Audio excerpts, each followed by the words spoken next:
Pak Bambang Guritno, luar biasa. Saya rasa momen hari ini semua yang sangat peduli terkait insinyur ada di sini, dan mungkin pandangan dan masukan semuanya juga kita tunggu untuk kita jadikan acuan ke depan bagaimana kualitas, kuantitas, dan sinergi keinsinyuran kita. Selanjutnya saya persilahkan salah satu rektor, dan Ibu Hetipa juga nanti siap-siap, begitu juga Bapak yang lain, Pak Danis, atau siapa saja yang ada di forum ini untuk menyampaikan.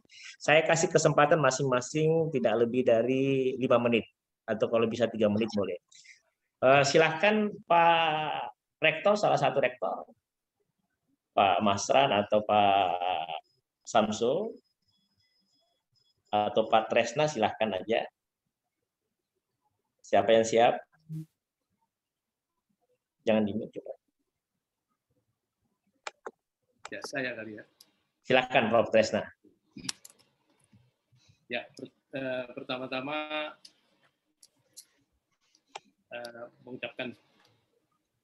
mengaturkan selamat Idul Fitri, mohon maaf lahir batin, dan semoga perjuangan kita mengejar keimanan dan ketakwaan bisa diterima oleh Allah Subhanahu wa Ta'ala.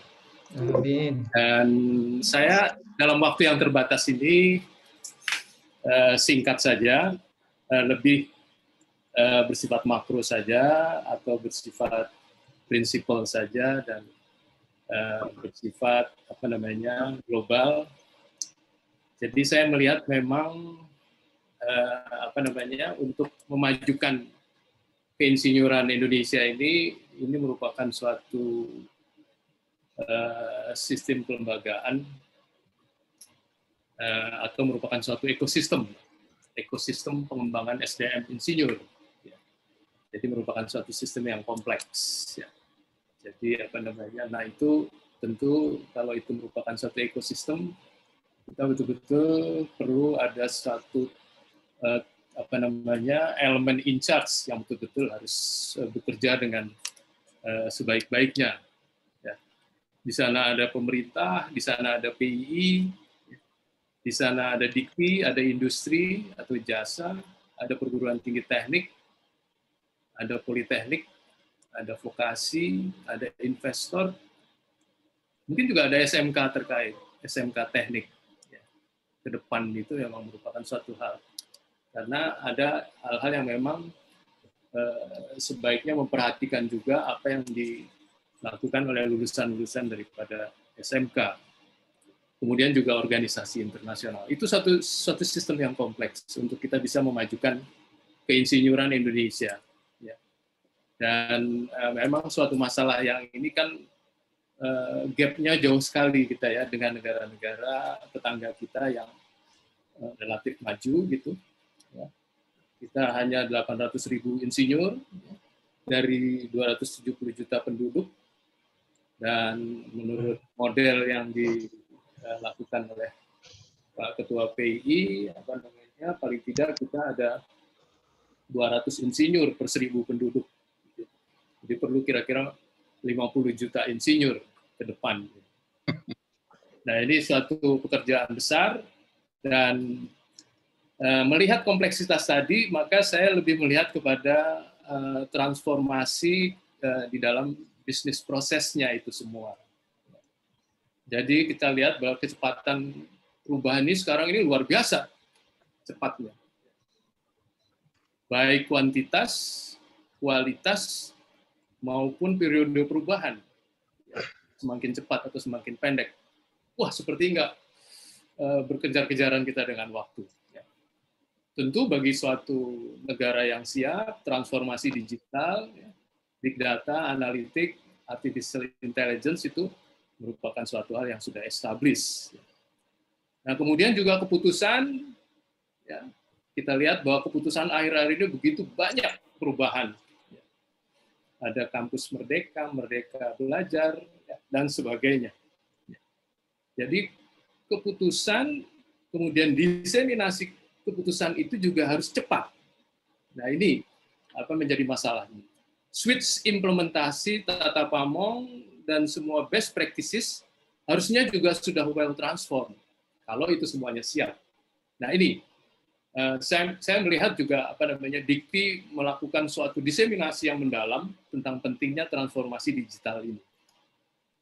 Jadi perguruan tinggi yang berhasil dengan cepat transformasi ke konsep kampus merdeka, merdeka belajar dikaitkan dengan ekosistem tadi itu melalui forum-forum gotong royong ini yang lebih spesifik lagi, ya. Saya tidak akan berbicara sesuatu yang spesifik karena detailnya akan sangat banyak.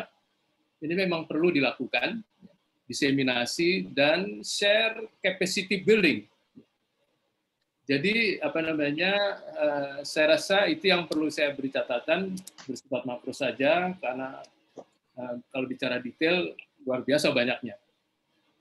Ya tadi juga kalau bicara detail katakan impor saja yang dikatakan Prof. Nizam tadi. Wah itu udah besar sekali kompleksitas dan permasalahan yang kita bisa bicarakan.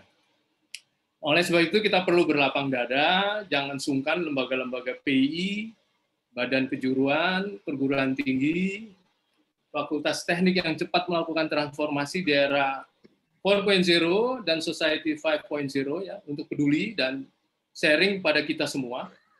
Ya.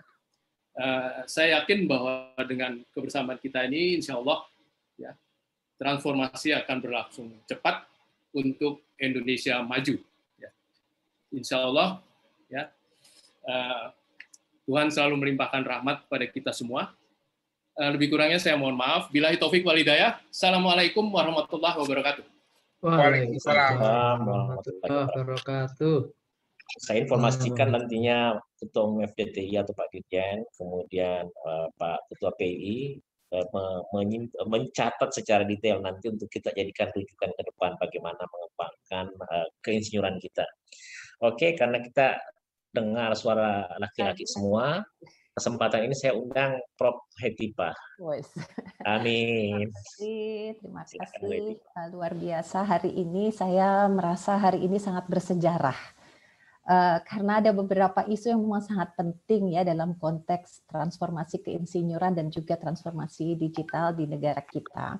Prof. Nizam, Pak Isradi, dan jajaran FDTI, Forum Rektor dari PII, dan ketum kami Heru Dewanto, Mas Danis, jajaran PII, Prof. Misri, dan juga senior-senior, Pak Joko, Pak Bambang, Pak Made Tangkas, teman-teman FPI, PII yang hadir. Ada beberapa hal yang sangat ingin saya share terkait dengan FPI, PII dalam waktu yang sangat singkat. Tapi sebelum itu saya juga ingin memberikan dukungan kepada ide-ide yang tadi muncul dari teman-teman semuanya. Kalau tadi Prof. Panut menyebut alkes dan obat, tadi di awal saya sempat menyinggung tentang perangkat TIK, gawai, internet, dan lain-lain yang mungkin saat ini belum bisa diproduksi dalam negeri. Pertama, TKDN-nya juga belum jelas untuk handphone gitu ya, atau laptop. Kemudian juga setahu saya pengadaan 1 juta laptop sepenuhnya sekarang masih impor ya Prof. Nizam. Mudah-mudahan dalam 5 tahun ke depan kebutuhan kita sekitar 28 juta perangkat ini bisa swasembada. Nah ini tantangan yang sangat besar dan saya sebenarnya ingin bicara sama siapa gitu.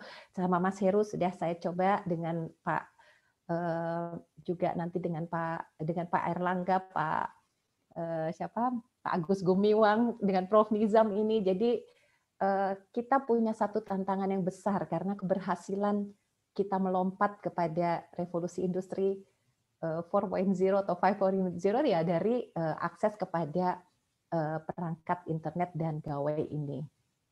Nah, tapi kalau misalnya sekarang kita tidak punya kemauan politik, ya karena kita punya market yang sebenarnya captive.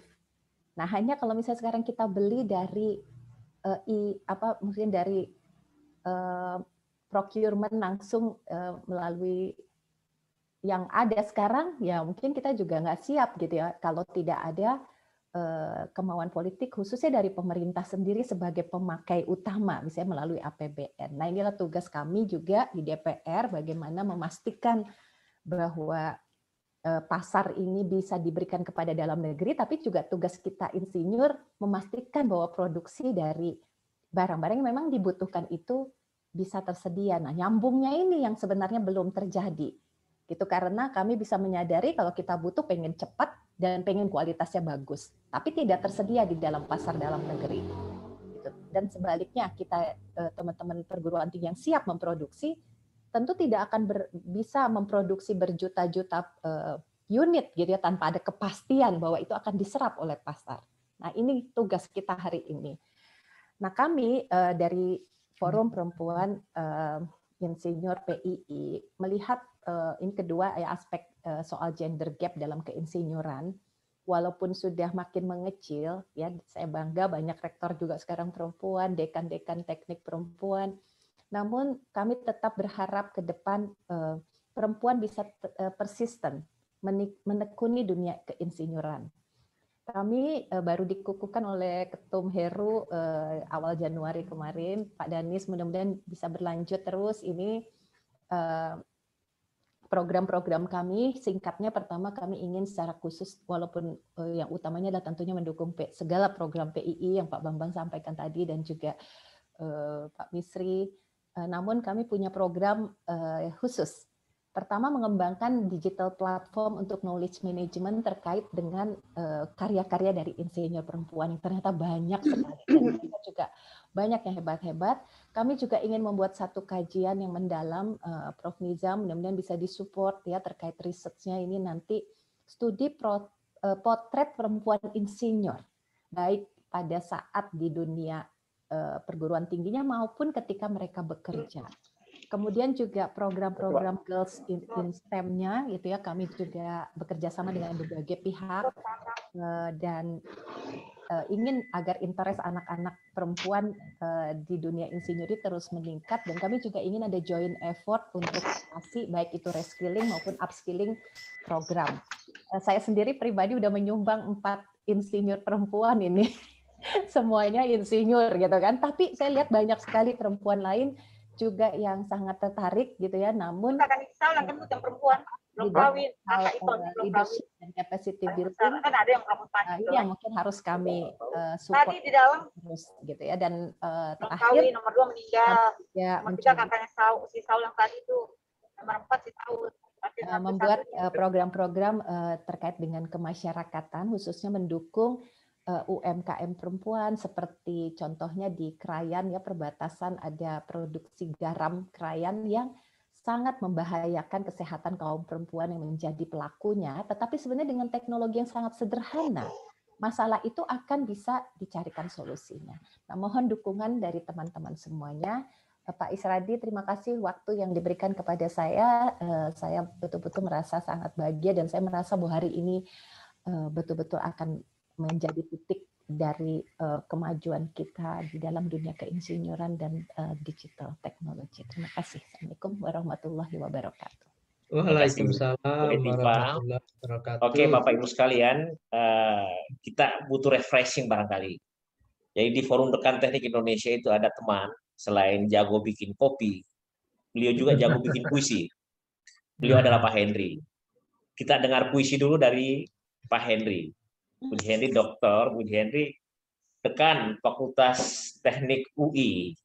Saya persilahkan untuk membacakan puisinya. Baik, terima kasih Pak Sekjen. Izin Bapak dan Ibu semua, saya tidak menyapa lagi. Pastinya saya ketemu dengan orang-orang hebat pada siang hari ini. Sebuah puisi karya sendiri, mudah-mudahan tidak membuat ngantuk di antara kita. Judulnya adalah Pantang Menyerah. Sebentar Pak ya, nunggu backsound-nya sebentar aja.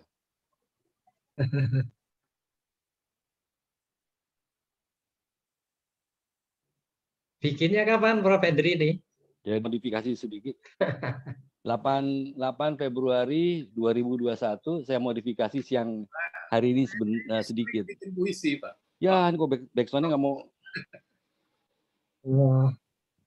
Pak Panem juga sering muncul kan? Enggak, saya itu hanya pengekor. Udah muncul Pak, backsound-nya udah muncul. Ya. Udah. Pantang Menyerah, karya Henry D.S. Budiono, 16 Februari 2021, maksudnya modifikasi.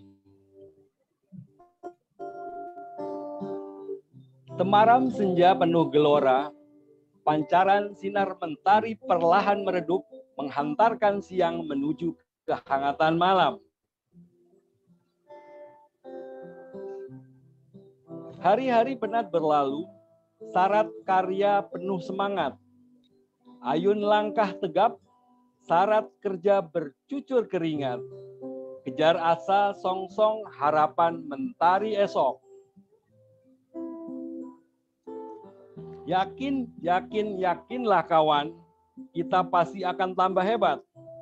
Curahan bakat, ilmu, keringat, air mata, dan darahmu mengalir dalam kerja, karya, dan cipta. Mengabdi dalam sunyi dan gembita, mengabdi dengan suka dan cinta, menjaga marwah insinyur Indonesia dalam bakti terwujudnya Indonesia sejahtera. Billahi taufik wal hidayah. Assalamualaikum warahmatullahi wabarakatuh. Keren. Luar biasa. Keren. Kayaknya nanti Prof Panut bisa saingi dengan Prof Keren. Nisrin. Tapi saya rasa Prof Nisan juga ada puisinya nanti itu. Oke, Bapak Ibu sekalian, terima kasih Pak Henry, luar biasa. Saya kira hanya kopinya yang enak, ternyata puisinya juga enak. Oke, salah satu kolektor PII lagi saya persilahkan, Pak Samsul atau Pak Rektor Untar. Silakan Bapak 3 menit atau Pak yang lain. Di sini juga saya sampaikan ada Ketua PSPPI se-Indonesia, Prof Suryo, ada Pak Danis. Ya ini juga kita jangan lupa yang ke depan ini IKN perlu juga Insinyur Indonesia kawal IKN secara baik, karena kalau itu ya terpaksa kegagalan Insinyur Indonesia. Saya persilahkan dan juga Prof Ngakan. Ya silakan Pak, silakan. Forum Direktur Politeknik Negeri Indonesia. Jadi salah satu milestone penting adalah sesuai amanat undang-undang kan lulusan vokasi bisa jadi insinyur. Nah, kita sudah ada program yang menurut saya penting dengan Forum Direktur Politeknik Negeri. Jadi saya rasa perlu diundang untuk ikut bicara juga Pak Isradi. Siap, kalau sudah hadir di tempat saya persilahkan. Ada Pak Eko di sana. Pak Eko silahkan. Pak Reno. Baik, terima kasih Pak. Saya nggak ngeliat Pak Jainal Arif dari PENS ini, mungkin saya nekat aja menyampaikan lah. Jangan nekat. Nanti akan saya sampaikan. Assalamualaikum warahmatullahi wabarakatuh. Waalaikumsalam. Selamat sore, Ibu Bapak sekalian. Perkenalkan, nama saya Priyono Eko Sanyoto. Saya sudah lama ditempatkan di Politeknik Negeri Batam. Kalau ingin tahu sejarahnya, yang menempatkan saya di Politeknik Batam itu Pak Joko Santoso. CPR 2, beliau jadi dirjen, saya masih di sana juga. Jadi beliau sempat heran juga mengapa saya lama di sana. Nah, pada kesempatan yang berbahagia ini, saya ingin menyampaikan bahwa saat ini Politeknik itu hampir semua Politeknik Negeri itu sudah punya program Diploma 4. Atau istilah yang sering kami pakai adalah Sarjana Terapan. Gelarnya kan STR. Sehingga lulusannya tentu berpotensi untuk menjadi insinyur lewat PSPPI. Dan serapan industrinya bagus, tapi tentu sebagian besar program kami adalah Diploma 3, karena industri memerlukan itu. Nah, sehingga pengalaman kerja mereka di industri tentunya sebagian dari mereka itu diperlukan oleh industri untuk sampai ke Diploma 4. Sehingga mereka mesti melanjutkan. Kalau sudah Diploma 4, tentu industri ini memanggilnya insinyur juga atau engineer juga nih. Ini agak repot ini mereka kadang-kadang. Loh, sertifikat insinyurnya mana gitu. Ini yang sangat terasa untuk kami yang ada di daerah pinggir ini, yang seberangnya ada Singapura dan ada Malaysia, di mana degree atau gelar insinyur itu sudah sangat terbiasa untuk mereka. Kalau disandingkan dengan STR itu kok jadi kurang penghargaan kepada anak-anak kami atau dosen kami. Sehingga di kesempatan yang berbahagia ini, kami ingin mengajukan kepada Prof. Nizam ini yang masih pegang kendali untuk program PSPPI, supaya Politeknik juga diberi kesempatan untuk melaksanakan program itu, sehingga nantinya PSPP itu ada juga di Politeknik dan kami bisa berkontribusi dalam pengembangan atau penciptaan insinyur-insinyur di Indonesia. Jadi pengalaman kami yang ada di pinggiran itu banyak pekerjaan-pekerjaan yang diperlukan pengerjaannya oleh insinyur profesional, tapi ketersediaannya daerah di pinggir itu kurang. Sehingga dengan sangat terpaksa kami yang kerja, tapi yang approve teman dari sebelah. Wah, yang dapat ongkos banyak teman dari sebelah ini. Pekerjaan kami bagus, tapi karena nggak ada sertifikat, ya nggak bisa diakui. Nah, sehingga kalau ini bisa dilaksanakan Politeknik, apalagi yang kami di pinggir ini, maka tentunya akan sangat membantu. Kami kemarin bahagia sekali karena diajak Pak Heru nih, Pak Ketum, untuk supaya membuat program insinyur untuk lulusan D4 kami, demikian pula dengan dosen-dosen yang sudah punya yang bergelar STR atau yang sudah magister juga, sehingga mereka bisa secara legal mengajarkan atau melakukan penelitian yang sebetulnya itu masuk dalam kategori pekerjaan keinsinyuran. Saya kira itu yang ingin saya sampaikan. Perlu kami informasikan bahwa Politeknik Negeri itu jumlahnya seingat saya ada 44, dan itu tersebar di mana-mana, sehingga sangat layak kalau mereka diberi kesempatan menyelenggarakan program PSPPI.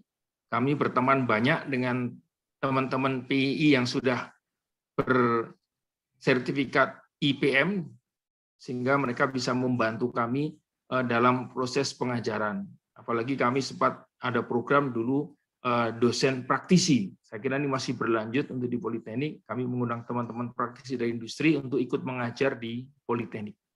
Saya kira itu Pak pemimpin diskusi. Wassalamualaikum warahmatullahi wabarakatuh. Waalaikumsalam warahmatullahi wabarakatuh. Terima kasih Pak Eko. Saya persilakan